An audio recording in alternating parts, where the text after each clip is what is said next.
ভান্ডারীর বড় ঘর দরবারে গাউসুল আজম মাইজ ভান্ডারীর গাউসিয়া হক মঞ্জিলের সম্মানিত সজ্জাদানশীন রাহবারে আলম মজহারে গাউসুল আজম হযরত শাহ সুফি সৈয়দ মোহাম্মদ হাসান বাবা মাইজ ভান্ডারী মদাজিলুল আলী কিবলা কাবা। নারে তাকবীর, নারে রিসালাত, নারে গাউসিয়া, গাউসুল আজম মাইজ ভান্ডারী, শাহনशाह হক ভান্ডারী, মাওলা হুজুর মাইজ ভান্ডারী।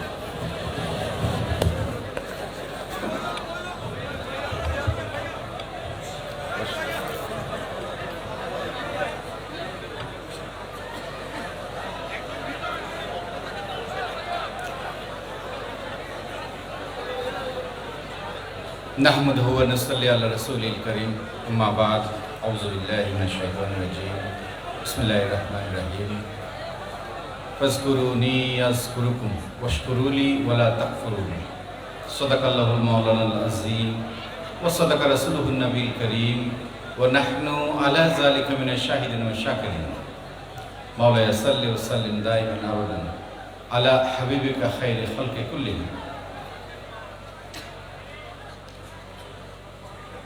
মহান 10ই পৌষ বিশ্বলি শাহনशाह সৈয়দ জিয়াউল হক মাইজ ভান্ডারী কিবলা কাবার বরকতময় খুশরোজ শরীফ আজ মাইজ ভান্ডার দরবার শরীফের জমিনে মহাসমারোহে উদযাপিত হয়েছে। এই পবিত্র সমাবেশের পবিত্র জমায়েতের উপস্থিত আশাকানে গাউসুল আজম মাইজ ভান্ডারী, আশাকানে মুস্তাফা সাল্লাল্লাহু তাআলা আলাইহি ওয়াসাল্লাম, আশাকানে বিশ্বলি শাহনशाह হক ভান্ডারী, আসসালামু আলাইকুম ওয়া রাহমাতুল্লাহি ওয়া বারাকাতুহু। আল্লাহ সুবহানাহু ওয়া তাআলার আলিশান দরবারে অগণিত শুকরিয়া আদায় করছি। আল্লাহ রাব্বুল আলামিন আমাদেরকে আজ এই পবিত্র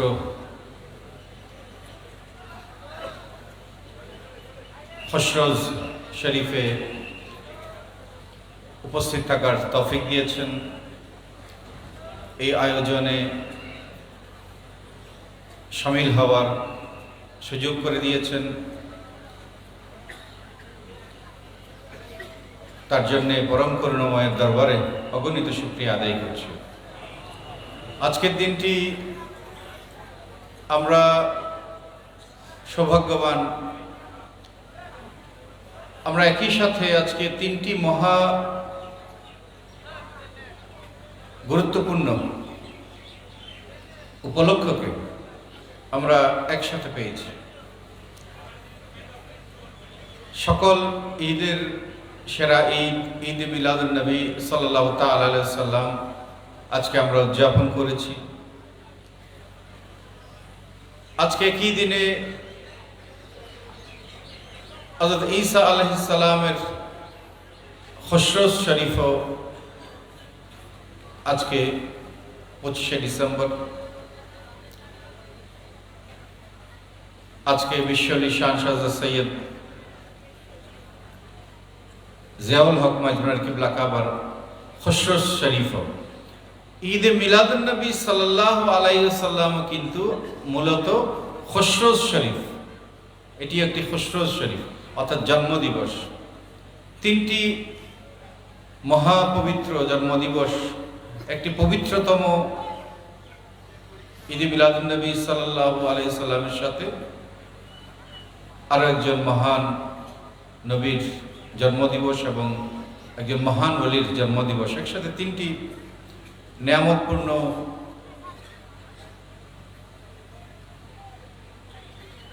দিনকে আমরা আজকে পেয়েছি, একসাথে পেয়েছি। আমরা অত্যন্ত সৌভাগ্যবান। এই উপলক্ষে আমরা নিজেদেরকে নিবেদন করেছি আজকের দিনে আমরা যারা দুনিয়ার নিজেদের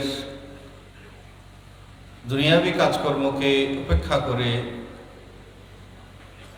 নিজেদের সময়কে দরবারে পাকে হাজিরের ভেতর দিয়ে কিছু পুণ্যকর্ম, পুণ্য চিন্তার, পুণ্য সমাবেশের ভেতর দিয়ে সময়কে অতিবাহিত করে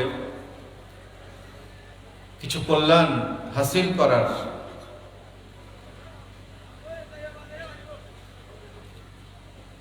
যে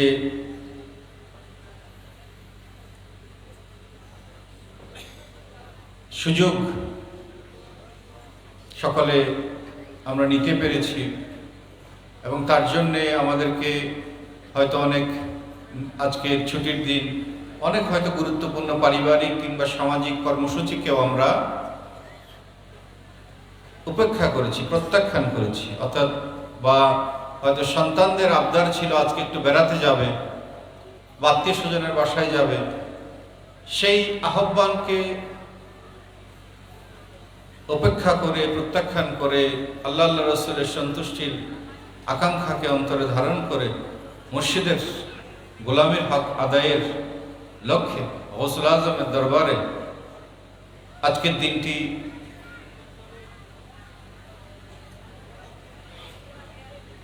আমরা সকলে কুরবানি করেছি, আজকের দিনটি নিবেদন করেছি, উৎসর্গ করেছি।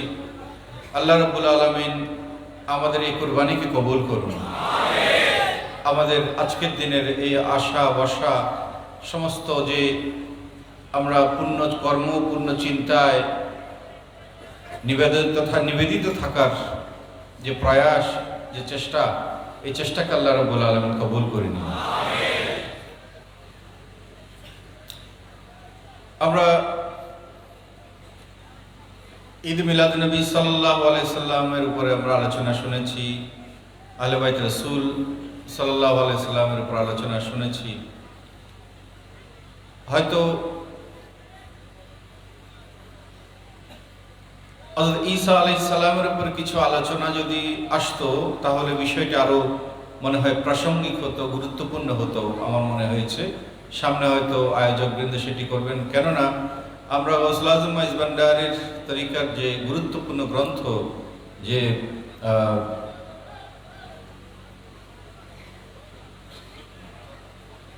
বেলায়েতে মুতলাকা, তার মধ্যে আমরা দেখেছি যে তরিকতপন্থীদের মধ্যে একটি মশরবকে উনি ভাগ করেছেন, সেটি হচ্ছে অর্থাৎ নবীদের মধ্যে এবং অলিদের মধ্যেও একটি মশরব অর্থাৎ একটি ধারাকে উনি আলাদা করেছেন। সেটিকে উনি হযরত ঈসা আলাইহিস সালামের মশরব হিসাবে, ওনার চলনভঙ্গি হিসাবে, ওনার ধারা হিসাবে এটি নির্দিষ্ট করেছেন। তো যেহেতু আমরা আজকে একটি দিন পেয়েছিলাম, সেটি আমরা হয়তো হযরত ঈসা আলাইহিস সালামের আমরা কিছু আলোচনা করলে জিনিসটা আর গুরুত্ব পেত। মানে অনেকের হয়তো মনে হবে যে এটি তো খ্রিস্টানদের বড়দিন, আমরা কেন করব? কিন্তু আসলে তো হযরত ঈসা আলাইহিস সালাম তো আমাদের, যেহেতু আমাদের, কিন্তু আমরা এই দিনে পালন করা সেটি দুই দিক থেকে গুরুত্বপূর্ণ। একটি হচ্ছে যেহেতু খসরু শরীফ, এটি কোনো আমাদের ইসলাম ধর্মে এটির বৈধতা আছে বিধায় আমরা এটি আলোচনা করা উচিত এবং আমাদের একজন নবী তার আলোচনা এবং বিশিষ্ট তাসাউফ যে বলতে যেটি আমরা বোঝাই, খোদা তাআলার সাথে যে গভীর নিবিড় ভালোবাসাপূর্ণ সম্পর্ক, সেটির একটি অত্যন্ত মহত্তম যে প্রকাশ, তার মধ্যে একটি গুরুত্বপূর্ণ প্রকাশ ছিল যে হযরত ঈসা আলাইহিস সালামের চলনভঙ্গির ভেতরে। ওনার জন্ম থেকে মৃত্যু পর্যন্ত প্রত্যেকটি অত্যন্ত গুরুত্বপূর্ণ তাসাউফপন্থীদের জন্য। তো এই ক্ষেত্রে আমরা দেখেছি এটি নিয়ে যদিও বিভিন্ন মত আছে, আমি দেখেছি যে বর্তমানে একজন প্রখ্যাত পণ্ডিত ডক্টর তাহের আল কাদরি উনি এটিকে সমর্থন করেছেন এবং আমারও মনে হয়েছে যে ওনার চিন্তাটি অত্যন্ত যুক্তিসঙ্গত, ধর্মসঙ্গত। হয়তো বর্তমান প্রচলনের সাথে আমাদের মন মানসিকতার সাথে হয়তো সেটি যায় না, কিন্তু আমাদের তো আসলে চিন্তা করতে হবে, আমাদের চিন্তা করতে হবে আরো শুধু আসলে শিরিক বেদাত কিংবা ওরস নেই, খোঁজরোজ নেই, বা অন্য ধর্ম কি করছে সেটি আমরা কেন করব, এই ধরনের কথা বলে আমরা যখন অনেক কল্যাণ থেকে বঞ্চিত হই। অথচ রসুল আকরাম সাল্লাল্লাহু তাআলা আলাইহি সাল্লাম যখন মদিনা শরীফে আসলেন তখন ইহুদিরা রোজা রাখত। হুজুর সাল্লাল্লাহু আলাইহি সাল্লাম জিজ্ঞেস করলেন যে ওরা কেন রোজা রাখেন? ওনাকে বলা হলো যে যারা ইহুদিরা এই দিনটি পবিত্র ভাবে রাখে এই জন্যে যে এই দিন তারা হযরত মুসা আলাইহিস সালাম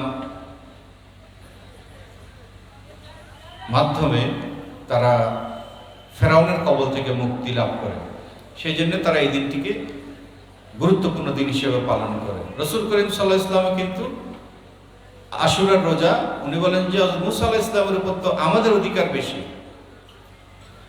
উনি আশুরার রোজা রাখতে আমাদের নিজে রাখলেন এবং নির্দেশ দিলেন।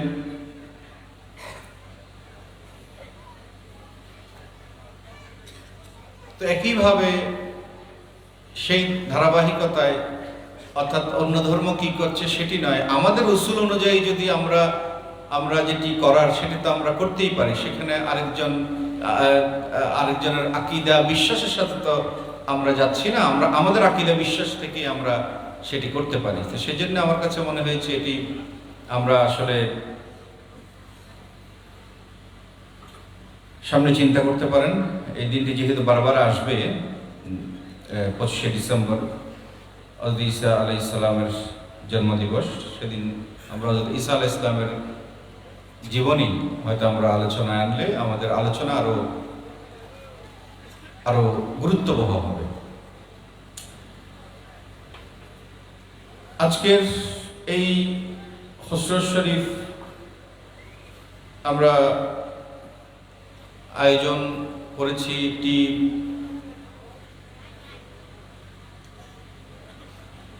যেটি গুরুত্বপূর্ণ আমাদের জন্য এবং অত্যন্ত হৃদয় বিদারক, যে প্রথমবারের মতো উম্মুল আশিকিন মা মুনাওয়ারা বেগম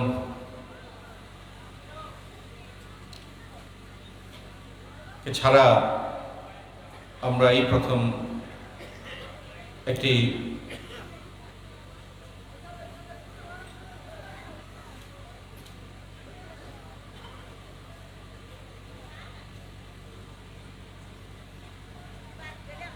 অনুষ্ঠান, আমরা দরবার পাকের একটি অনুষ্ঠান আমরা করতে হচ্ছে।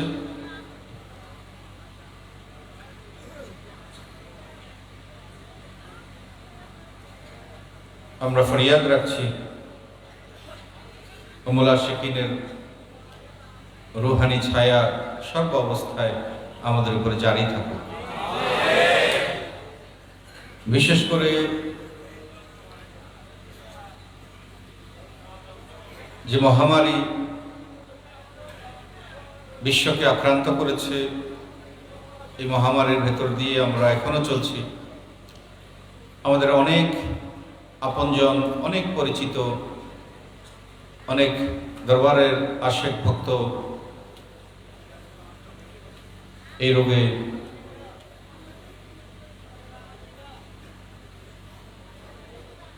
দুনিয়া ছেড়ে বিদায় নিয়েছেন।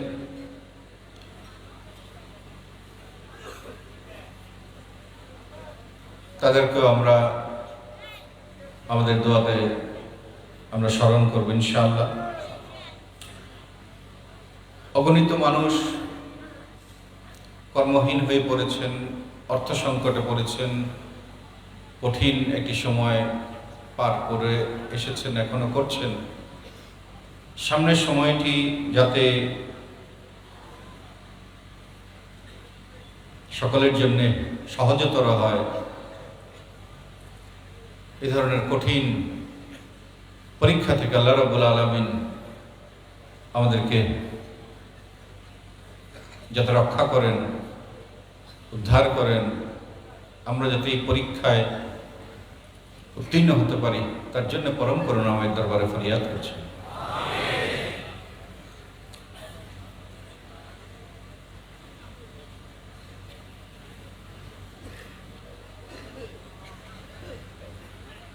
খসরু শরীফ, উরস শরীফ এগুলো আমাদের জীবনে অত্যন্ত গুরুত্বপূর্ণ। একজন মুসলিম হিসাবে, একজন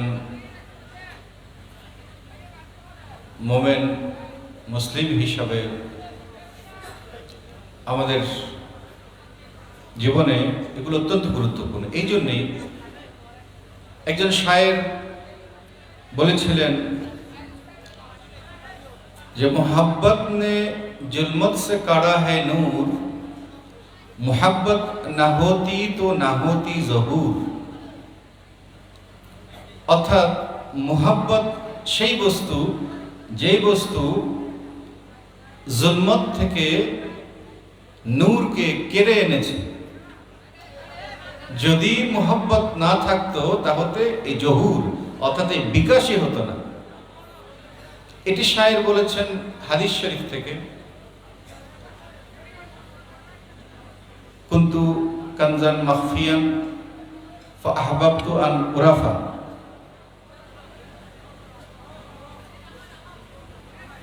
ফাখালাকতুল খালক, অর্থাৎ ফাআহবাবতু আন উরাফা,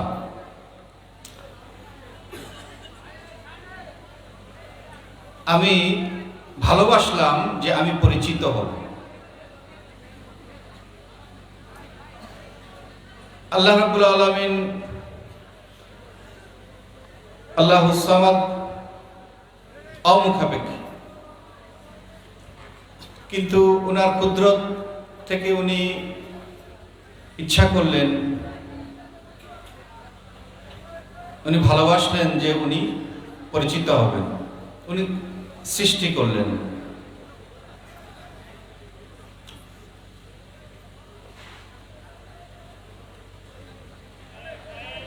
এবং কুরআনুল কারীমেও সেটি আমাদেরকে আবার মনে করিয়ে দেওয়া হলো।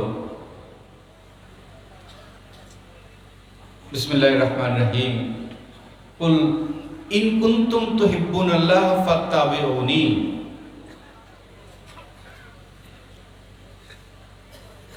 ইন কুনতুম তুহিব্বুনাল্লাহ, যদি আল্লাহ রাব্বুল আলামিনকে তুমি ভালোবাসতে চাও তাহলে প্যারা রাসূলের আনুগত্য করো। অর্থাৎ সম্পর্কটা ভালোবাসার, আনুগত্যের মাধ্যমে ভালোবাসার একটি সম্পর্ক স্থাপিত হবে। এটি হচ্ছে সম্পর্কের বৈশিষ্ট্য। সেই ভালোবাসার বাণীটি আবার প্রকাশিত হলো। হাদিস শরীফে এসেছে, রাসূল করিম সাল্লাল্লাহু আলাইহি সাল্লাম বলেছেন যে কেউ ততক্ষণ পর্যন্ত মোমেন হতে পারবে না যতক্ষণ পর্যন্ত সে আমাকে, অর্থাৎ নবী করিম সাল্লাল্লাহু আলাইহি সাল্লামকে ধন সম্পদ, সন্তান সন্ততি, মা বাবা, এমনকি নিজের প্রাণের চাইতেও বেশি ভালোবাসবে। অর্থাৎ এটা হচ্ছে ভালোবাসার সম্পর্ক।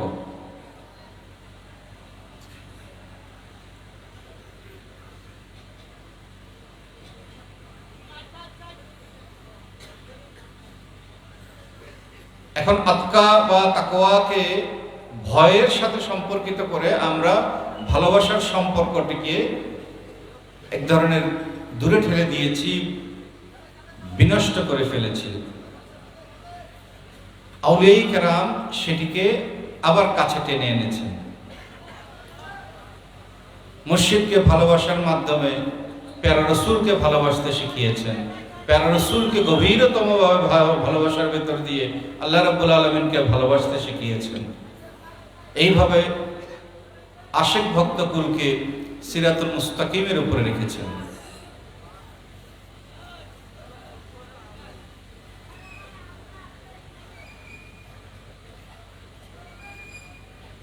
তারই জন্য যেহেতু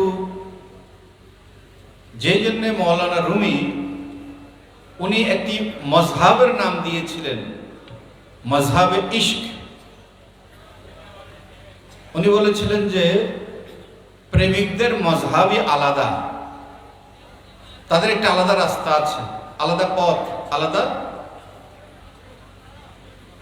মজহাব অর্থ যদি ফিকাহ অর্থ বোঝায় তাহলে হয়তো তাদের জন্য একটা আলাদা ফিকাহ আছে।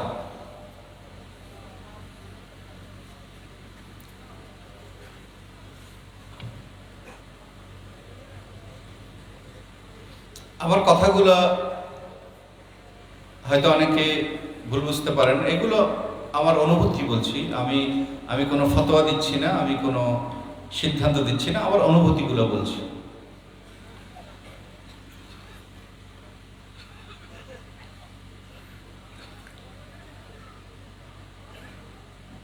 বিশ্ব আলী শাহ ভান্ডারী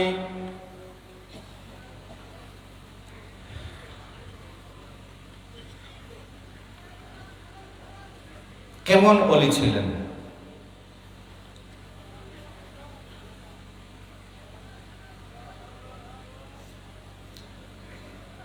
বিশ্ব আলী শাহ সৈয়দ জিয়াউল হক মাজমুনের কিবলা কাবা সেই দরজার ওলি ছিলেন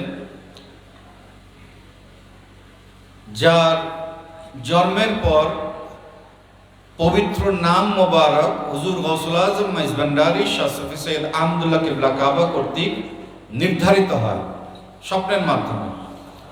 আপনারা জানেন ওনার নাম রাখা হয়েছিল সৈয়দ বদিউর রহমান, পিতা রেখেছিলেন।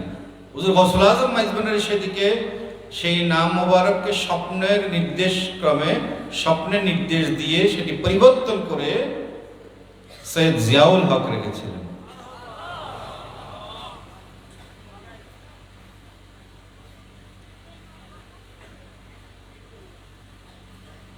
অর্থাৎ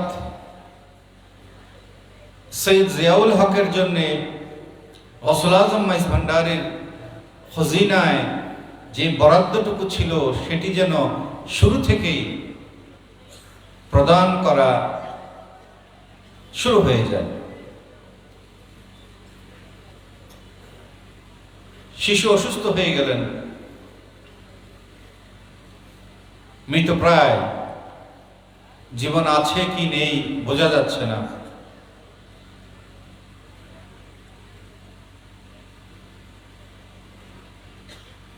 মহান নানাজান গৌসুল আজম বিলবারাসাত কুতবুল আফতাব শাহ সৈয়দ গুলামুর রহমান মাজমুনের কিবলা কাবার কদমে নিয়ে গেলেন।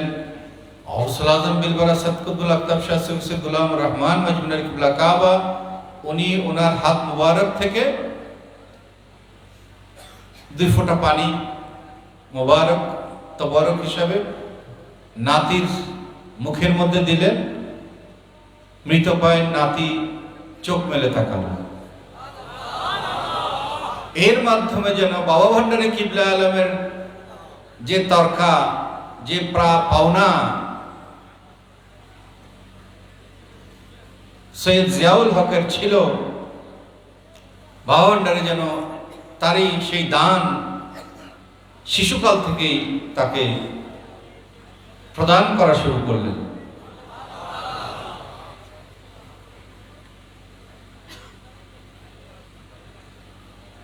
রিয়াজত সাধনা যখন শুরু হলো, এগুলো এই দুটো ঘটনা কিন্তু ইউনিক।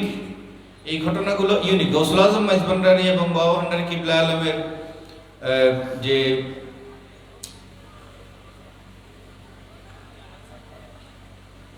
বেলায়েতের যে শামিয়ানা, অগণিত আল্লাহর ওলি এই সেই শামিয়ানার তলে আছেন। প্রত্যেকেরই আলাদা আলাদা মহৎ মহৎ জীবন কাহিনী আছে, তাদের শুরু, তাদের বিকাশ, এগুলো অনেক চমৎকার ইতিহাস।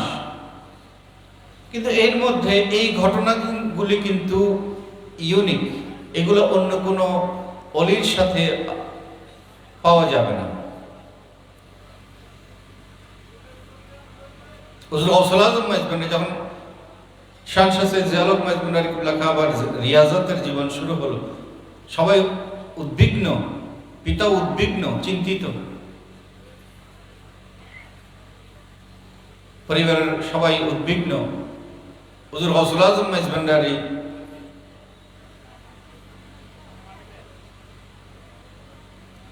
জানালেন যে আমি জিয়াউল হককে তোমাদের জন্য বাতি জ্বালাচ্ছি, চেরাগ জ্বালাচ্ছি।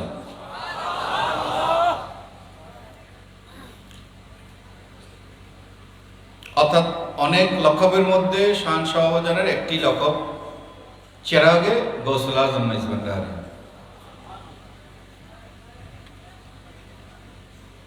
ইমাম শেরে বাংলা রহমতুল্লাহ আলাইহি, উলামায়ে কেরাম আগে হাদিস শরীফটি বলেছেন যে যখন আল্লাহ রাব্বুল আলামিন কাউকে ভালোবাসেন, তার নাম প্রকাশিত হোক সেটি চান, তখন সেটি প্রথমে আকাশে সেটি ছড়িয়ে যায়, ফেরেশতারা সেটি আলোচনা করতে থাকেন এবং সেটি ওখান থেকে নিচে নেমে আসে, মানুষের মুখে মুখে সেটি বিকশিত হয়, প্রকাশিত হয়, প্রচারিত হয়। ইমাম শেরে বাংলা রহমতুল্লাহ আলাইহি ওনার দেওয়ানা আজিজে হুজুর গৌসুল আজম মাইজবান্ডারিকে উনি বলেছেন চেরাগে উম্মতানে আহমদি, অর্থাৎ উম্মতে আহমদির চেরাগ। আমি যে অভূতপূর্ব মিলটি সেটি দেখাচ্ছি। শান শাহবাজারের জন্য যে চেরাগ শব্দটি ব্যবহৃত হয়েছে, খোদাই নির্দেশে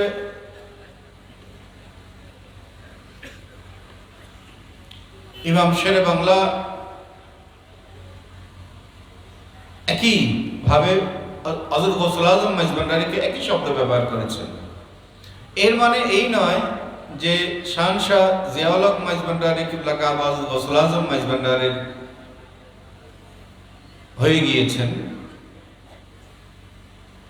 এর দ্বারা এটি বোঝা গেল যে হুজুর গৌসুল আজম মাইজবান্ডারি শান শাহ সৈয়দ জিয়াউল হক মাইজবান্ডারিকে নিজের ভেতরে কি পরম মমতায়, আদরে, স্নেহে, ভালোবাসায় নিজের মধ্যে মিশিয়ে নিয়েছেন, সেটি আরেকবার প্রমাণিত হলো মাত্র।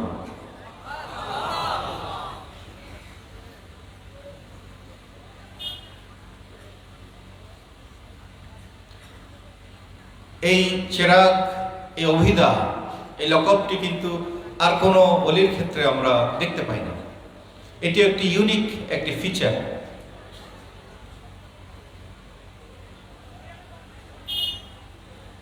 ওই মিশে যাওয়াটি বোঝাতেই হুজুর গৌসুল আজম মাইজবান্ডারি বলেছেন যে জিয়াউল হক আমি জিয়াউল হক।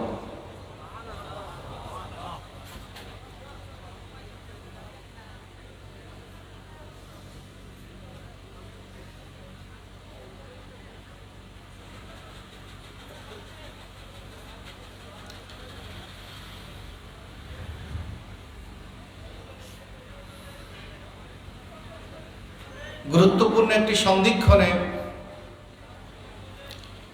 প্রতিনিধিত্বে কিংবা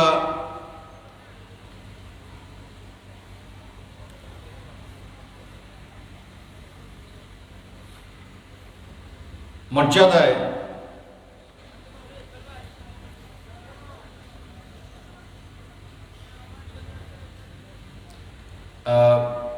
এটাকে বলে বরণ করে নেওয়ার জন্য গৌসুল আজম মাইজবান্ডারি বাবা ভান্ডারী কিবলা আলমকে ওনার নিজের যে খিরকা, সে খিরকা পরিয়ে উনি বরণ করে নিয়েছিলেন।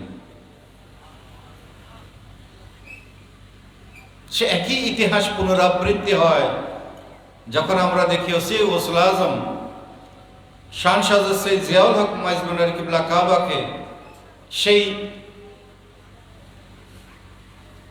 চৌগা, সে খিরকা জড়িয়েই তাকে উত্তরাধিকারিত্বে বরণ করে নেন। শুধু তাই নয়, তারও আগে আরো একবার সেই খিরকার সাথে শান শাহ সৈয়দ জিয়াউল হক মাইজ ভান্ডারী কিবলা কাবার একটি সম্পর্ক আমরা দেখতে পাই। যখন আমরা দেখি যে শান শাহ বাবাজান যখন অত্যন্ত বিচলিত হালের কারণে, অস্থির অবস্থায় আছেন, হুজুর গৌসুল আজম মাইজ ভান্ডারী ওসি গৌসুল আজমকে নির্দেশনা দিলেন যে আমার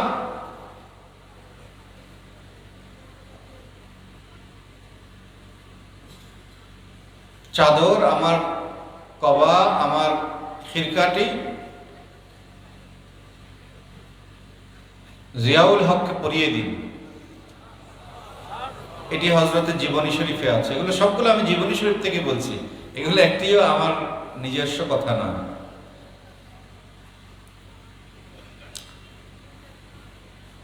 পিতা তাই করলেন।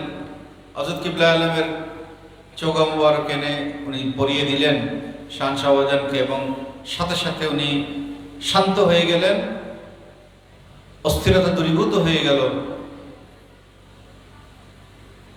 অর্থাৎ উনি যেন ওনার অন্তর যেন এটি প্রতীক্ষা করছিল। ওটি সেই চৌগাটি যখন ওনাকে জড়িয়ে দেওয়া হলো, উনি শান্ত হয়ে গেলেন, সেই সম্পর্ক স্থাপিত হয়ে গেল, উনি প্রশান্ত হয়ে গেলেন, ওনার অস্থিরতা দূরীভূত হয়ে গেল, এবং দীর্ঘদিনের নির্ঘুম অবস্থা শেষে উনি ঘুমিয়ে পড়লেন। এই যে হযরত গৌসুল আজম মাইজ ভান্ডারীর এই যে চৌগার সাথে, যে খিরকার সাথে যে শান শাহ বাবাজানের যে নিবিড় সম্পর্ক, একই সম্পর্ক আমরা দেখেছি হযরত গৌসুল আজম মাইজ ভান্ডারী যখন বাবা ভান্ডারী কিবলা আলমকে সে চৌগাটি পরিয়ে দেন নিজ হাতে। এটিও একটি অনন্য সাধারণ একটি ঘটনা, যেটি শান শাহ সৈয়দ জিয়াউল হক মাইজ ভান্ডারী কিবলা কাবাকে মাইজ ভান্ডারী তরিকত অঙ্গনে একটি অনন্য বৈশিষ্ট্যপূর্ণ করেছে। আল্লাহ রাব্বুল আলামিন এইভাবেই শান শাহ সৈয়দ জিয়াউল হক মাইজ ভান্ডারী কিবলা কাবাকে যে মহান ওলি হিসাবে বিশ্বের জন্য, আমাদের জন্য, সকলের জন্য, মজলুমের জন্য, বঞ্চিতের জন্য, হতাশ জনগণের জন্য, দুঃখী জনগণের জন্য, আমরা অপরাধী জনগণের জন্য রহমত হিসাবে আমাদেরকে দিয়েছেন। তো আমরা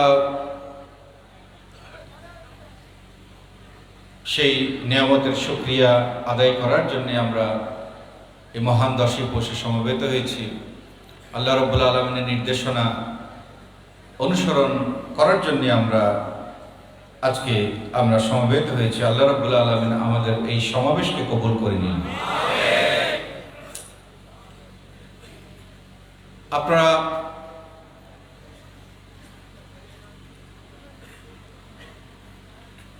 মাইজ ভান্ডারী গাউসিয়া হক কমিটি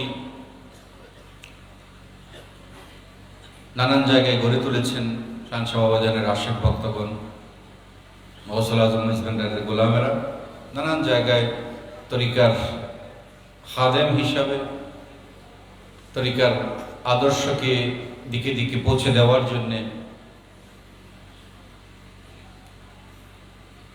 সাংগঠনিকভাবে যাতে সমাজকে এই শিক্ষার সাথে, আদর্শের সাথে আরো বেশি করে সম্পৃক্ত করা যায়, এবং নিজেরাও যাতে অত্যন্ত গুছিয়ে সাংগঠনিকভাবে তরিকার কর্মপন্থা পরিচালনা করা যায়, তার জন্য আপনারা জায়গায় জায়গায় সংগঠন করেছেন এবং গুরুত্বপূর্ণ খিদমত আপনারা করছেন, আলহামদুলিল্লাহ।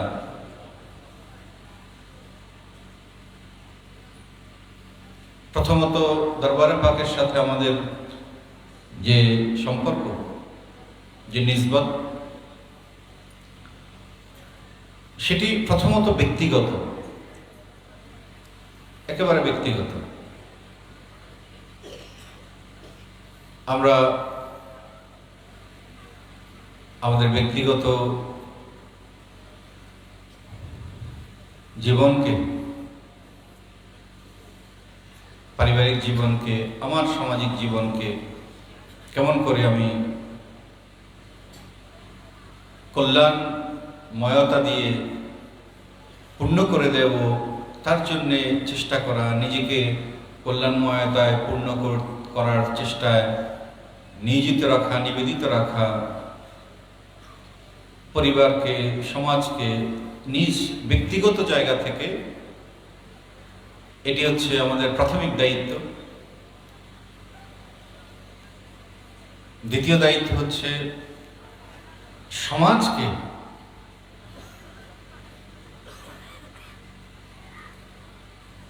আরো শান্তিপূর্ণভাবে, আরো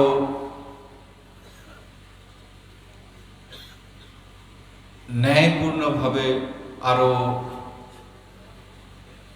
সুশৃঙ্খলভাবে সমাজ যাতে পরিচালিত হতে পারে, তার জন্যে যৌথভাবে যাতে সকল আশেক ভক্ত মাইজ ভান্ডারী তরিকার এক ধরনের প্রতিনিধি হিসাবে নিজেদের কিছু কর্ম প্রচেষ্টা, কর্মপ্রয়াস দিয়ে সমাজ থেকে কিছু কিছু অন্যায়, অবিচার, ভুল ভ্রান্তি দূরীভূত করার জন্যে, কিছু ত্রুটি বিচ্যুতি দূরীভূত করার জন্যে, কিছু অভাব অভিযোগ, কিছু দুর্বলতা দূর করার জন্যে সমষ্টিকভাবে কিছু খেদমতের আঞ্জাম দেওয়া, এটি হচ্ছে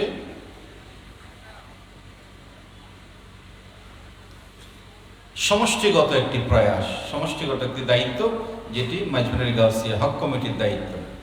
এই দুটি কাজ আপনারা আলহামদুলিল্লাহ করে চলেছেন গুরুত্বের সাথে।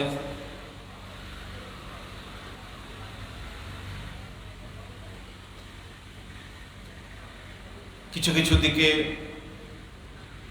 হয়তো আমাদের নজর দিতে হবে আরো বেশি, স্বচ্ছতার দিকে। স্বচ্ছতা, সমস্ত কর্মসূচি, হিসাব নিকাশ স্বচ্ছতার, জবাবদিহিতার সাথে যাতে করা হয়। তরুণেরা যাতে দায়িত্ব নিয়ে কাজ করতে, তাদের হাতে কলমে তাদের কাজ শিখিয়ে দিতে হবে।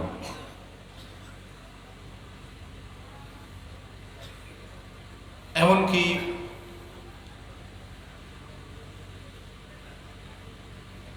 দরবারে পাকে যখন যে সমস্ত নিয়ম কানুন বিধিগুলো বেঁধে দেওয়া হয়,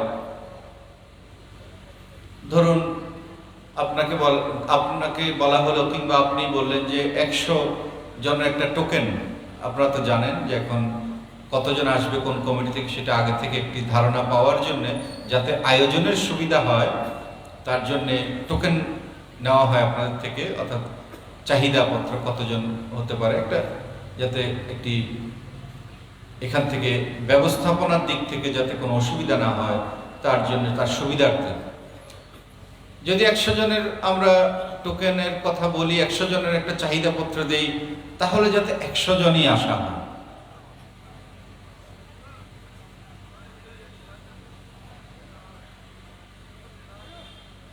এই কথাটা এই জন্যই বলছি যে যদি কোনো কারণে, কারণটা যত মহৎই হোক না কেন, এটি যদি ইন্তজামের উপরে চাপ হয়ে যায়, অনিশ্চয়তার মধ্যে পড়ে যায় ইন্তেজাম, তাহলে কিন্তু এই ওরস মোবারকের যে সাবলীল যে সৌন্দর্য, সে সাবলীল সৌন্দর্য সহজ যে একটি সেটি অনেক সময় বিনষ্ট হতে দেখেছি আমরা নানানভাবে। এই জন্যে যে সময়ে আসার কথা সেই সময়ে আসতে হবে, যে সময় যেই রিপোর্ট করার কথা সেই রিপোর্ট করতে হবে, যেইভাবে যেই কথা যে বিধিবিধান মেনে নেওয়া বেঁধে দেওয়া হয়েছে তার ভেতরে থাকার জন্যে চেষ্টা করতে হবে, কাজ করতে হবে, চিন্তা করতে হবে, সেইভাবেই সাজিয়ে নিতে হবে সবকিছু। শুধু এইখানে নয়, নিজের এলাকায় আপনারা নিজেরা বিভিন্ন কর্মসূচি নেবেন, সেখানেও স্বচ্ছতা এবং জবাবদিহিতা যাতে গড়ে উঠে একটি আদর্শ একটি সংগঠন হিসেবে, একটি তরিকতের একটি আদর্শ সংগঠন হিসেবে মাইজভান্ডারী গাউসিয়া হক কমিটি যাতে সকলে উদাহরণ হিসাবে তারা উপস্থাপন করে, সেইভাবে আমাদেরকে মাইজভান্ডারী গাউসিয়া হক কমিটিকে তৈরি করে নিতে হবে এর ব্যবস্থাপনাগত দিক থেকে। আপনাদের ডেডিকেশন, নিবেদন সীমাহীন, সেদিক থেকে সেটি প্রশংসনীয়। কিন্তু এই যে সাংগঠনিক যে কথাগুলো বলছি, যে নিজেদেরকে আরো গুছিয়ে নেওয়ার ব্যাপারে, সেটি আপনাদেরকে এখন মনোযোগী হতে হবে। সেটি আপনাদেরকে অনেক সময় বলা হয় বা অনেক সময় বলা হয় না, কিন্তু নিজেরাও কিছু চিন্তা করে সেটি করে নিতে হবে, যাতে নিয়ম নীতি বিধিবিধান যেটা যেটা বেঁধে দেওয়া হয় তার ভেতরেই যাতে আমরা নিজেদেরকে গুছিয়ে নিতে পারি, তার জন্য সচেষ্ট থাকতে হবে।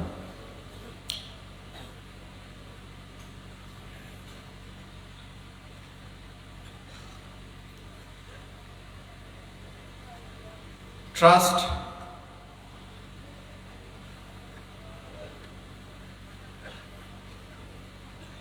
শানশাহ সৈয়দ জিয়াউল হক Maizbhandari trust, Maizbhandari Gausia hoc committee, কেন্দ্রীয় পর্ষদ সকলে মিলে দরবারে পাকের যে দয়া, যে শিক্ষা, যে আদর্শ, যে দায়িত্ব, যে কর্তব্য আমাদের উপরে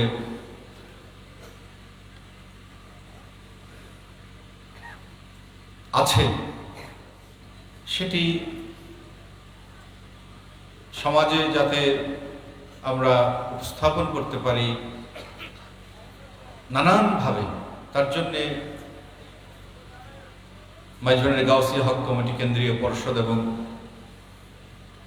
শানশাহ সৈয়দ জিয়াউল হক মাইজভান্ডারী ট্রাস্ট নানান কর্মসূচি নিচ্ছে। আপনারা সেগুলোকে নানানভাবে সহযোগিতা করছেন, সফলতায় অবদান রাখছেন। আপনাদের এই খেদমত এবং নানানভাবে খেদমতের আঞ্জাম দিচ্ছেন, এটি আলহামদুলিল্লাহ এটি যথেষ্ট সমাজে গৃহীত হয়েছে। সকলে সেটিকে, আপনাদের এই চেষ্টাগুলোকে সকলে সম্মানের সাথে দেখছে।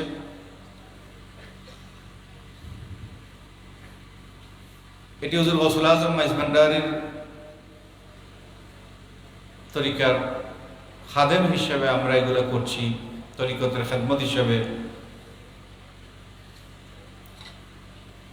আল্লাহ রাব্বুল আলামিন এই খেদমতগুলো আরো ব্যাপকভাবে করার জন্য আমাদের সকলকে জানে মালে তৌফিক আতা করুন।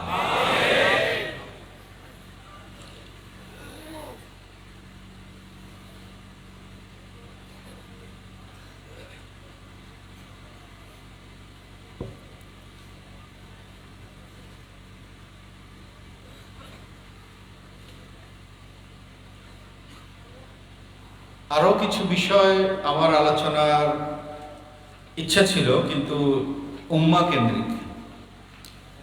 কেন্দ্রিক কিছু আলোচনা আমি ইনিশিয়েট করতে চেয়েছিলাম, শুরু করতে চেয়েছিলাম, কিন্তু মনে হচ্ছে আজকে সেটি আমি করব না। শুধু এটুকু বলতে পারি যে, এটুকু বলি, ইসলাম অর্থ হচ্ছে শান্তি। শান্তি অর্থ হচ্ছে absence of violence, absence of conflict. যেখানে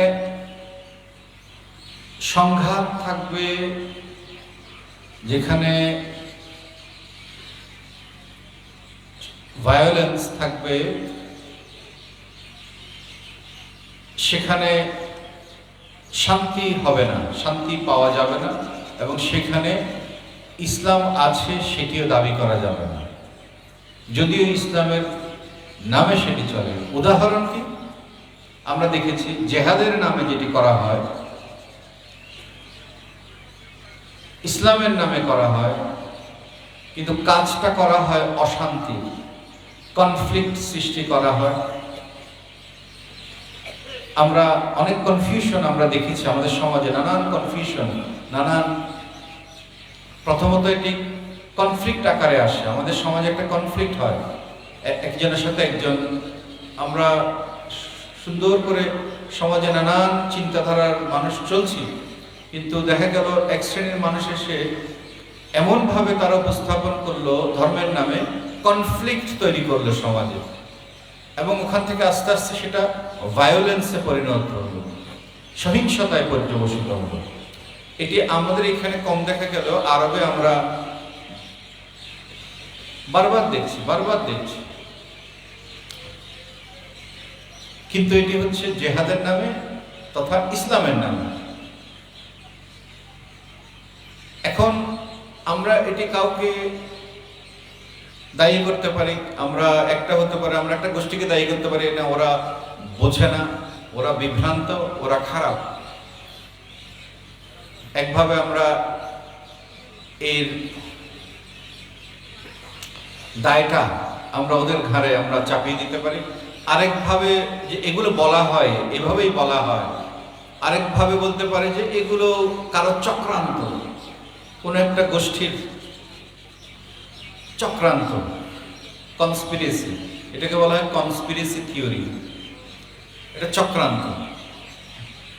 অর্থাৎ আমরা তো এরকম না, আসলেই তো মুসলিমরা তো সংঘাত প্রিয় না, সন্ত্রাস প্রিয় না,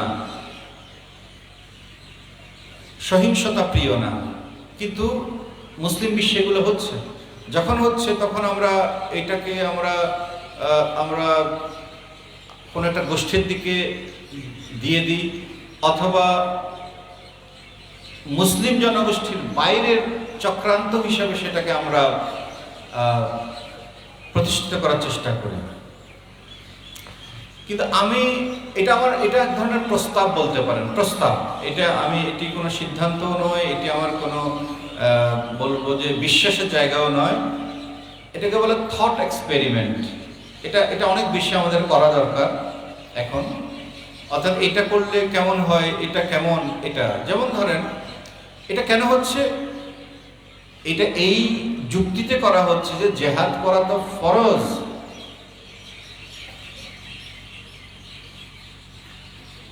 যেহেতু জেহাদ করা ফরজ, কাজে এই যুক্তিতে এটি করা হচ্ছে নানান। এবং যদিও জেহাদ বলা হচ্ছে, কিন্তু ফলাফল হচ্ছে সহিংসতা, সন্ত্রাস, সংঘাত, এবং শেষ পর্যন্ত সেটি উম্মার বিরুদ্ধে যাচ্ছে। যেখানে কলেমা, নামাজ, রোজা, জাকাত, হজ, জাকাত এবং ইসলামের দাওয়াত, যেখানে বাধা পায়, করা যায় না, সেখানে ন্যায়কে প্রতিষ্ঠার জন্য জেহাদ ফরজ। কিন্তু আমি যেটা ভাবছিলাম যে বর্তমানে বিশ্বে এমন কোনো জায়গা নাই যেখানে কলেমা পড়তে বাধা দেওয়া হয়, নামাজ আদায় করতে বাধা দেওয়া হয়, রোজা রাখতে বাধা দেওয়া হয়, হজ করতে বাধা দেওয়া হয়, যাকাত দিতে বাধা দেওয়া হয়, এমনকি ইসলামের দাওয়াত দিতে বাধা দেওয়া হয়। আপনি ওয়েস্টার্ন কান্ট্রি বলেন কিংবা সমস্ত দেশেই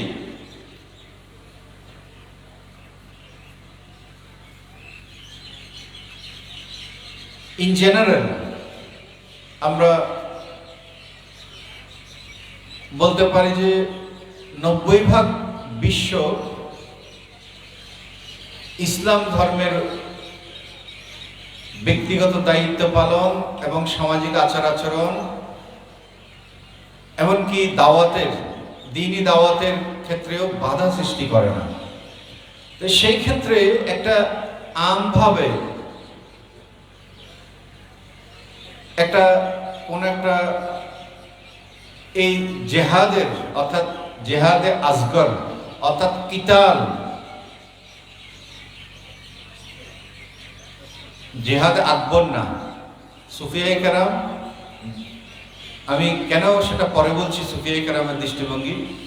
এখন সেই জিহাদ যেটাকে কিতাল, যেটা জেহাদে আসগর ছোট জিহাদ, যেটা কিতাল অর্থাৎ সশস্ত্র জিহাদ, সেই জিহাদ এখন আসলে তার প্রয়োজনীয়তা অবশিষ্ট আছে কিনা সেটি আমি মনে করি আমাদের মুরব্বীগণ যারা ধর্মবেত্তা আছেন তাদের ভেবে দেখা দরকার। আর এটি যদি আর এই মুহূর্তে এটি কার্যকরী না থাকে তাহলে সেটিকে প্রাতিষ্ঠানিকভাবে তথা আনুষ্ঠানিকভাবে ঘোষণা দেওয়ার দরকার আছে কিনা যে এখন সশস্ত্র জিহাদের কোনো প্রয়োজন নেই, কারণ সব জায়গায় ইসলামের ধর্ম পালন এবং দাওয়াতে বাধা সৃষ্টি হচ্ছে না। কিছু কিছু রাজনৈতিক গোলযোগের কথা, ওগুলো রাজনৈতিক গোলযোগ, ওগুলো আমরা যদি আমেরিকার কথা বলি, আমেরিকায় তো আপনার রাস্তায় যে কোনোখানে আপনি নামাজ পড়তে কোনো বাধা নেই, হজ করতে আসতে কোনো বাধা নেই। ইউরোপে বলি একই অবস্থা। এখন আমি তো মুসলিম দেশের মতো কিংবা চট্টগ্রামের মতো কিংবা মক্কা মদিনার মতো সেই রকম অবস্থা তো আমি একটি অমুসলিম প্রধান দেশে পাবো না, কিন্তু আমাদের প্রধানত কোনো বাধা আমরা এ পর্যন্ত দেখতে পাইনি। তাহলে সেটি অনেক দিন থেকেই এই অবস্থা নেই। সেই ক্ষেত্রে আসলে সুফিয়ায়ে কেরাম যেটি করেছেন যে ওনারা বলেছেন যে এখন হচ্ছে জেহাদে আকবরের সময়, অর্থাৎ নফসের বিরুদ্ধে জেহাদের সময়। ওনারা অনেক আগেই এই শিফট, এটাকে শিফট বলে, ওনারা এই চেঞ্জটি ওনারা করেছেন। কিন্তু কিছু রাজনৈতিক মহল যারা ধর্মীয় রাজনীতির সাথে যুক্ত তারা দেখেছি আমরা যে তারা মনে করেন যে এখনো এই কিতাল কিংবা এই সশস্ত্র জিহাদ এটি এখনো প্রয়োজন আছে।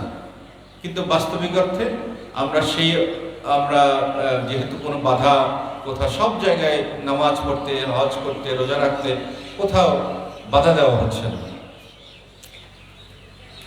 হয়তো কোথাও বিচ্ছিন্নভাবে কোনো গোষ্ঠী বা ব্যক্তি করে থাকতে পারে, কিন্তু সামগ্রিকভাবে একটি দেশ আমরা দেখিনি যে একটি দেশে আমরা দেখতে পাচ্ছি না যেখানে এইভাবে বাধা প্রদান করা হয়। সেই ক্ষেত্রে আসলে এটি যদি আমরা আসলে এটি প্রয়োজন আছে কিনা, যদি প্রয়োজন না থাকে তাহলে সেটিকে, যেমন উদাহরণ বলছি, এটি কিভাবে করা হয়। আপনার শুনতে হয়তো একটু অস্বস্তি লাগছে, আমি জানি শুনতে একটু অস্বস্তি লাগছে। আমাদের যাকাতের খাত হচ্ছে 8টি, যাকাতের খাত হচ্ছে 8টি, কিন্তু একটি সময় আসলো এর একটি খাত হচ্ছে মুআল্লাফাতুল কুলুব, অর্থাৎ সেই সমস্ত অমুসলিম, হাদিস শরীফের বর্ণনা অনুসারে হাদিস শরীফে এসেছে রাসূল করিম সাল্লাল্লাহু আলাইহি ওয়াসাল্লাম এই মুআল্লাফাতুল কুলুব হিসেবে যাদেরকে যাকাত দিয়েছেন তারা প্রত্যেকেই অমুসলিম, ইসলাম গ্রহণ করেননি। এই মুআল্লাফাতুল কুলুব, এই খাতটি হযরত ওমর রাদিয়াল্লাহু তাআলা আনহু উনি বলেন যে এখন তো আর মুআল্লাফাতুল কুলুব সকালে মুসলিম হয়ে গেছে, কাজে কাজে এখানে তো আর মুসলিম নেই, এবং সেই মুআল্লাফাতুল কুলুব অর্থাৎ যাদের অন্তরে, যাদের কলবে উলফত আছে, ইসলামের প্রতি প্রেম, মুসলিমদের প্রতি ভালোবাসা, সহানুভূতি আছে, এই শ্রেণীর মানুষকে বলা হয়েছে মুআল্লাফাতুল কুলুব। উনি বলেন যে এখন তো সেই শ্রেণীর মানুষ আর নেই, কাজে কাজে এই শ্রেণীকে এখন আর জাকাতের অন্তর্ভুক্ত করার কোনো কারণ নেই। উনি এটিকে বলেন যে এখন যেহেতু অন্য 7টি খাতই জারি থাকবে, আর এটি এখন যেহেতু এটির গ্রহিতা নেই, কাজে কাজেই এই খাতটি আর স্থগিত হয়ে গেল। সেই থেকে আজকে পর্যন্ত আমরা দেখেছি যে একটি মত আছে এবং এটি চালু আছে যে মুআল্লাফাতুল কুলুব অর্থেও সেই খাতটি আমরা দেখেছি বাস্তবিক অর্থে সেই খাতটিতে স্থগিত হয়ে আছে। এটি কিন্তু কোরআনের একটি খাত, কোরআন প্রদত্ত একটি খাত। আজকে ধরেন প্রায় 1400 বছর ধরে এটি স্থগিত হয়ে আছে। প্রথম কথা হচ্ছে, বোঝা গেল যে এটি ছিল হযরত ওমর রাদিয়াল্লাহু তাআলা আনহুর একটি ইজতিহাদ। এটি ওনার অধিকারে আছে বলে উনি উপযুক্ততা নিয়ে এবং যথোপযুক্ত কারণে এটি উনি করেছিলেন, এই খাতটি স্থগিত করেছিলেন। কিন্তু আমরা বুঝতেই পারি যে এটি অবশ্যই উনি চিরজীবনের জন্য বা একদম সব সময়ের জন্য উনি এটি স্থগিত করেননি, একটি নির্দিষ্ট সময়ের জন্য, নির্দিষ্ট অবস্থার প্রেক্ষিতে। আমি বলতে চাচ্ছি যে একইভাবে আসলে বর্তমানে যদি সশস্ত্র জিহাদের বাস্তবতা না থাকে, সেক্ষেত্রে সেটি আমরা আনুষ্ঠানিক বা প্রাতিষ্ঠানিকভাবে যারা ধর্মের যারা নেতৃবৃন্দ তাদের দৃষ্টি আকর্ষণ করছি। এটি আমার মতামত, এটি আমি কোনো সিদ্ধান্ত না বা এটি আমার বিশ্বাসের অংশ সেটিও বলছি না, আমি একটি চিন্তা খোরাক দিচ্ছি বলতে পারেন, যে আনুষ্ঠানিক বা প্রাতিষ্ঠানিকভাবে আমরা আসলে এটিকে এখন আর প্রয়োজন নেই বা প্রযোজ্য নয়, এই বিষয়টি আসলে বলে দেওয়ার দরকার আছে কিনা। কেন এটি বলে দেওয়ার দরকার আছে? এই জন্যেই আপনারা একটা শব্দ শুনবেন, ইসলামোফোবিয়া, অর্থাৎ ইসলাম ভীতি। অমুসলিম বিশ্বে আমরা 800 কোটি বা 700 কোটি মানুষ এই দুনিয়াতে, আমরা 180 কোটি মুসলিম আর বাকি অমুসলিম। একটা ফোবিয়া, একটা ভীতি ছড়িয়ে গেছে মুসলিমদেরকে। একটা মুসলিম হচ্ছে সবচেয়ে শান্তিপূর্ণ, সহিষ্ণু এবং সন্ত্রাসমুক্ত একটি জাতি। সেই জাতিকে তকমা লাগিয়ে দেওয়া হয়েছে যে একটি সন্ত্রাসী জাতি, নাউজুবিল্লাহ। কেন? আইএস এর কারণে, কেন? নানান কারণে, আমরা সেটি জানি।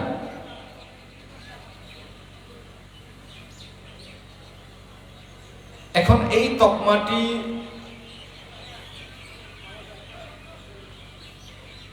লাগছে কিছু মানুষের কারণে। সেই কিছু মানুষটি কেন এটি করছে? তারাও করছে কিন্তু একটা ধর্ম বিশ্বাসের কারণে। তারা বলছে যে না, এখন সশস্ত্র জিহাদ এখন করতেই হবে, এটি ফরজ।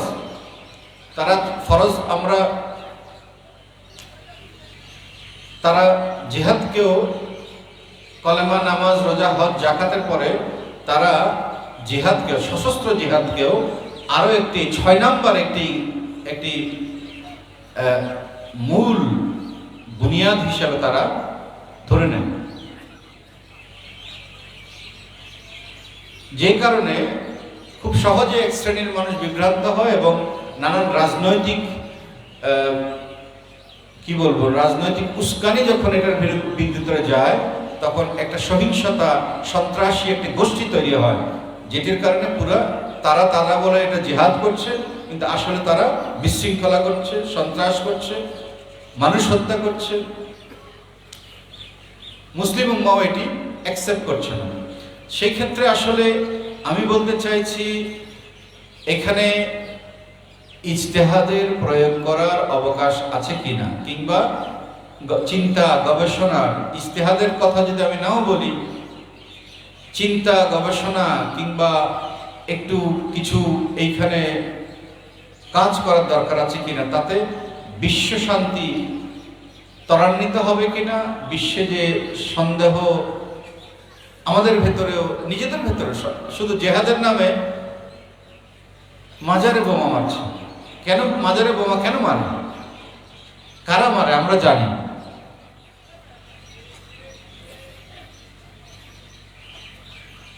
তারা এটাকে জেহাদ মনে করে, এটাকে সশস্ত্র সংগ্রাম, এটি ইসলামের জন্য অত্যন্ত ক্ষতিকর একটি বিষয়। এই জন্য এখানে বোমা মারতে হবে, এটাকে নিশ্চিহ্ন করে দিতে হবে, এটির বিরুদ্ধে যুদ্ধ ঘোষণা করে দিতে হবে। এই যে একটি ভয়ের একটি আবহাওয়া তৈরি করে দিয়েছে তারা, এখানে আমাদের চিন্তা করার অবকাশ আছে কিনা, ভাবার অবকাশ আছে কিনা। কারণ আমরা তো আক্রমণোদ্যত নই, আমরা তো সশস্ত্র জিহাদ এই মুহূর্তে কার্যকরী বলে কেউ মনে করছে না।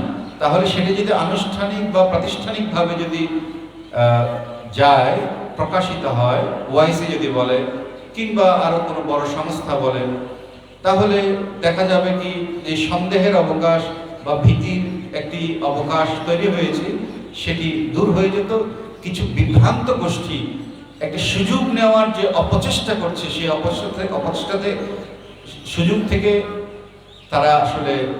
তারা সে সুযোগ আর পেত না।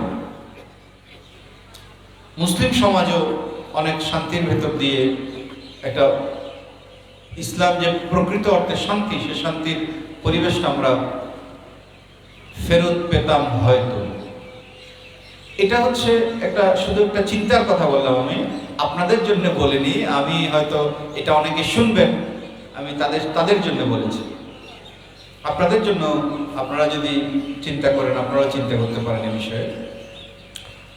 এই ধরনের, কারণ আমরা দেখেছি যে প্রত্যেক 100 বছরে একজন মুজাদ্দিদ আসবেন। এটি হচ্ছে ইসলামের একটি ইনবিল্ট মেকানিজম। ইজমা কিয়াস অর্থাৎ ইজতিহাদ, অর্থাৎ নবায়ন, নতুন চিন্তায় একমত হওয়া, নতুন ইজমা করা, নতুন চিন্তা যেগুলো কোরআন এবং সুন্নাহ থেকে বা হাদিস থেকে সরাসরি ডেরাইভ করা যাচ্ছে না, সে ধরনের সিদ্ধান্তগুলো ইজমা কিয়াসের মাধ্যমে করা, এবং স্বাধীন যে চিন্তা করার যে প্রবণতা, একক অথবা যৌথ। এখন তো আর ইমাম আবু হানিফা আর আসবেন না, কাজে একক সেই পাণ্ডিত্য দিয়ে এখন আর আসলে চিন্তা করা যাবে না। যৌথ একটা চিন্তার ভেতর দিয়ে আসলে ইজতিহাদকে আসলে আমরা এই অর্থাৎ নতুন চিন্তা, নতুনভাবে নবায়নের যে একটি প্রয়োজনীয় খাতগুলোকে নবায়নের যে একটা মেকানিজম ইসলামের ভেতরে বিল্ট ইন করা আছে। প্রত্যেক 100 বছরে একজন মুজাদ্দিদ আসবেন। মুজাদ্দিদ মানে নতুন অবস্থার প্রেক্ষিতে নতুন চিন্তা দিয়ে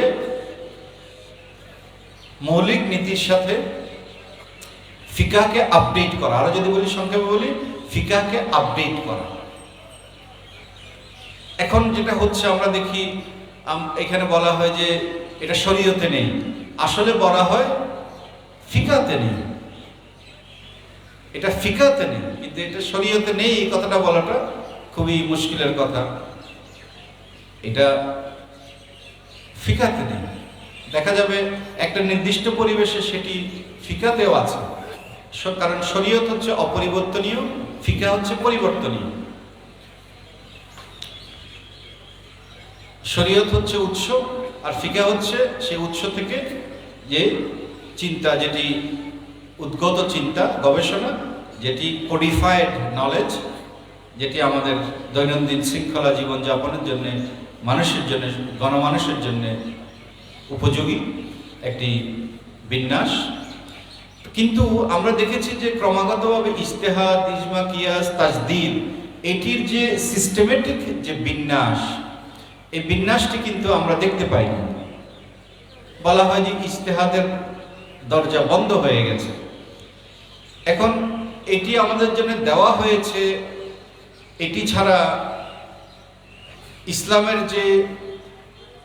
ইসলাম যে একটি প্রগতিশীল ধর্ম, পরিবর্তনের সাথে এটি তার মূলনীতিকে অটুট রেখে, নিখুঁত রেখে, প্রয়োজনীয় সংযোজন বিয়োজনের মাধ্যমে, নবায়নের মাধ্যমে এটি প্রগতিশীল রাখে সমাজকে। যখন আমরা ইজতিহাদকে বন্ধ করে দিয়েছি, সাথে সাথে এই রাস্তাটি আসলে বন্ধ হয়ে গেছে। এবং আমাদের বর্তমানে আমরা যে জ্ঞান বিজ্ঞান বলেন, নানান সামাজিক চিন্তা ভাবনা, গবেষণায় মুসলিম উম্মাহ যে পিছিয়েছে, তার জন্য আসলে এইগুলো দায়ী কিনা আমার মনে হয় আমাদের একটু ভেবে দেখা দরকার। কারণ ইসলাম আমাদেরকে চিন্তা করতে শেখায়, গবেষণা করতে শেখায়, অবদান রাখতে শেখায়। মুসলিম হিসেবে আমরা অবদান রাখার কথা, গবেষণা করার কথা, অনেক কিছু করার কথা, অবদান রাখার কথা, মানব সভ্যতায় পথ দেখানোর কথা। কিন্তু আমরা দেখছি, এটা সত্য, এটা দিনের আলো মতো সত্য, যে মুসলিম উম্মাহ সবসময় আরেকজনের দেখানো পথেই চলতে হচ্ছে। প্রশ্ন হচ্ছে কেন? ওয়াই?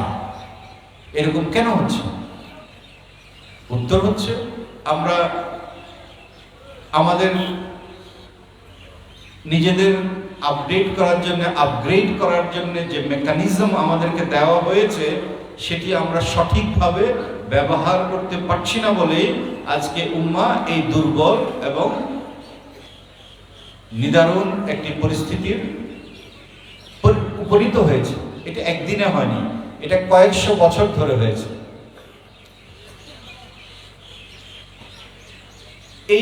আমার এই কথাগুলো অবশ্য আজকের এই আমাদের খসরু শরীফের আলোচনা না, এটা আমার বিভিন্ন সময় চিন্তা আসে, আমি ভাবলাম একবার একটু বলেই দিই। কেউ হয়তো আমাকে ভুল বুঝবেন, কেউ হয়তো অপছন্দ করতে পারেন অনেকেই, কিন্তু আমি ভাবলাম এগুলো আমি বলি, চিন্তা করা দরকার। যারা চিন্তা করেন তাদের আমার মনে হয়েছে আরো গভীরভাবে চিন্তা করা দরকার। কারণ একটা চক্রাকার একটা সার্কুলার পজিশন আমরা পড়ে গেছি, শুধু ঘুরপাক খাচ্ছি, সামনের দিকে আর অগ্রসর হতে পারছি না, শুধু ঘুরপাক খাচ্ছি। এই ধরনের একটা পরিস্থিতির মধ্যে আমরা পড়েছি, মুসলিম উম্মাহ পড়েছি বলে আমার মনে হয়েছে। এটি আমার সাধারণ মনের সাধারণ চিন্তা, অসাধারণ চিন্তার জন্য আমি প্রশ্নটা বা বিষয়টা রেখে গেলাম আর কি। এটি যে একেবারে আমার নিজের চিন্তা থেকে উদ্গত হয়েছে তা নয়, আমি দেখেছি এটার বেলায়েতে মুতলাকা আমাকে এইভাবে ভাবতে আমাকে উৎসাহিত করেছে। আমি দেখেছি বেলায়েতে মুতলাকা দৃষ্টিভঙ্গি অনেকটা এইরকম, ওখান থেকে আমি অনুপ্রাণিত হয়েছি বলতে পারেন এইভাবে চিন্তা করার জন্য। তো আমি কারণ মুসলিম মানে হচ্ছে একজন কাজী, একজন বিচারক। একজন বিচারককে নিরপেক্ষ হতে হবে, নিরপেক্ষ। সে যখন বিচার করবে তাকে নিরপেক্ষভাবে বিচার করতে হবে। একজন মুসলিমের মন হতে হবে নিরপেক্ষ। এখন আমরা আসলে নিরপেক্ষ চিন্তা করতে আমরা পারছি নাকি ভুলে গেছি, এটি কারণ আমরা তো বিচার করব, একজন মুসলিম বিচার করবে, হক বাতিলের বিচার করবে। এখন হক বাতিলের বিচার যে করবে, সে যদি নিরপেক্ষ চিন্তা করতে না পারে, তাহলে সে যদি বাতিল যদি তার দলের হয়, তাহলে সে বাতিলকে হক বলে চালিয়ে দিতে পারবে। কারণ তার নিরপেক্ষ চিন্তা করার অভ্যাস নেই, চিন্তার যোগ্যতা নেই, ক্যাপাসিটি নেই, সে জানে না।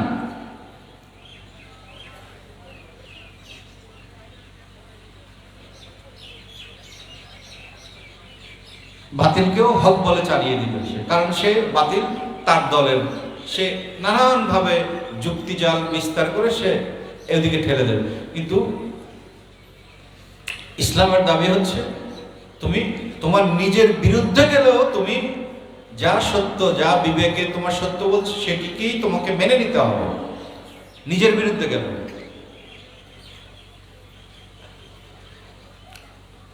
সেই নিরপেক্ষভাবে চিন্তা করাটা আমাদের আত্মস্থ আছে কিনা, চিন্তা চেতনার মধ্যে আছে কিনা, এটিও আমাদের ভাবা দরকার। যাই হোক, আমি এটি আসলে অন্য ধারার একটি কথা বললাম আজকে। আপনারা ভাববেন, যারা বিশেষ করে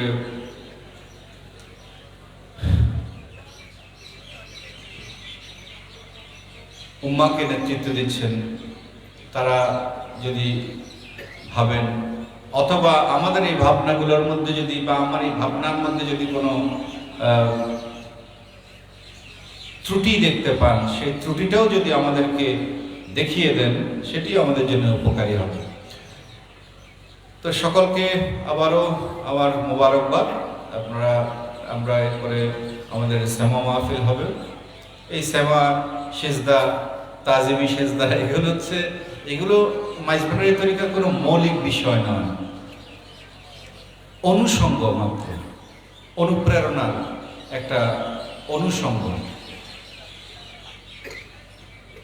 অনুপ্রেরণার একটা অনুষঙ্গ। কিন্তু এগুলো নিয়েও নানান, ওই যে বলা হচ্ছে শরীয়তে নেই, আসলে ফিকহাতে সেটি পাওয়া যাচ্ছে না, অর্থাৎ একজন ফিকহাতে সেটি পাচ্ছে না, কিন্তু উনি বলছে শরীয়তে নেই। এবং আমরা ইদানিং আমরা জেনেছি যে একজন অত্যন্ত কুৎসিতভাবে বলেছেন যে তাজিমি সিজদা, যারা এই বিষয়টাকে একজন নাকি খুব নোংরাভাবে, কুৎসিতভাবে বলেছেন যে চোর ডাকাত, কি অনেক বিশ্রী করে বলেছেন যে এটা ওইরকম একটা মানে কাজ। এখন এটি যদি এরকম কাজ হয়, একটা বিখ্যাত একটা ঐতিহাসিক গ্রন্থ, এটা সবাই জানে, এটার নাম ফাওয়াইদুল ফুয়াদ।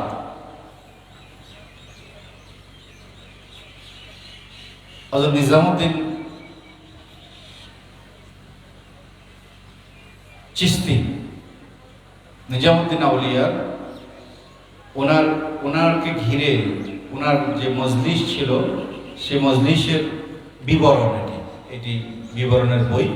এখানে অসংখ্যবার ওনার সামনে কপাল স্থাপন, অর্থাৎ আমরা যেটাকে তাজিমি সিজদা বলছি, ওনারা আরেক ভাষায় বলছে, কিন্তু কাজটা একই।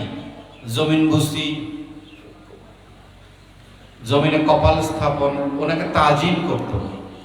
এবং এমনকি ওখানে এমন একটি অধ্যায়ও আছে যেখানে এটি বলা হয়েছে যে একজন ওনার সাথে তর্ক, নিজামউদ্দিন আউলিয়ার সাথে একজন তর্ক করছেন, আপনাকে এইভাবে সেজদা করে আপনি বাধা দেন না কেন?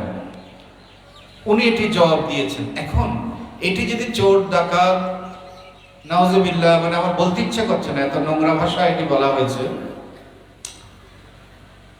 হয়, তাহলে আমরা কি সেই দোষে চিশতিয়া খানদানের একজন মহান বলি খাজা নিজামউদ্দিন চিশতি রহমতুল্লাহ আলাইহিকে আমরা কি সেই দোষে দোষী করব, তাকে চোর ডাকাত বলবো? কিন্তু ওই ব্যক্তির কথা অনুযায়ী তো তাই হয়। ইমাম শেরে বাংলা বলছেন, মাইজভান্ডার শরীফ হচ্ছেন সজিদা গাহে আশেকা। তাহলে ইমাম শেরে বাংলা চোর ডাকাত হয়ে গেলেন। এইগুলো বলে আমরা কোথায় পৌঁছাচ্ছি, কোথায় পৌঁছাতে চাচ্ছি? কাকে সন্তুষ্ট করতে গিয়ে? কোন একটা গোষ্ঠীকে সন্তুষ্ট করতে গিয়ে কি আমরা আল্লাহ রাব্বুল আলামিনকে বিরাট ভাজন হয়ে পড়ছে কিনা, আউলিয়া কেরামের প্রতি অপবাদ পোষণকারী হয়ে পড়ছে কিনা আমাদের ভেবে দেখা দরকার। যারা এই ধরনের চিন্তা করেন, কথা বলেন, তাদের ভেবে দেখা দরকার। আমরা এই ধরনের বক্তব্যের নিন্দা জানাই এবং এই ধরনের বক্তব্যের যিনি বক্তা তার হেদায়েতের জন্য, তার সঠিক বুঝ ব্যবস্থার জন্য পরম করুণাময় দরবারে আমরা দোয়া করছি। তো সবাইকে মোবারকবাদ। আমরা সেবা মাহফিল অনুষ্ঠিত হবে, তারপরে দোয়া মাহফিল হবে, দোয়া হবে, এরপর তোবরক বিতরণ হবে, তারপর আপনারা যার যার আলোয় ফেরত যাবেন। আল্লাহ রাব্বুল আলামিন সকলে যাতে নিরাপদে ঘরে ফিরে যেতে পারেন তার জন্য সকলের যাত্রাকে নিরাপদ করুন। আসসালামু আলাইকুম ওয়া রাহমাতুল্লাহি ওয়া বারাকাতুহু।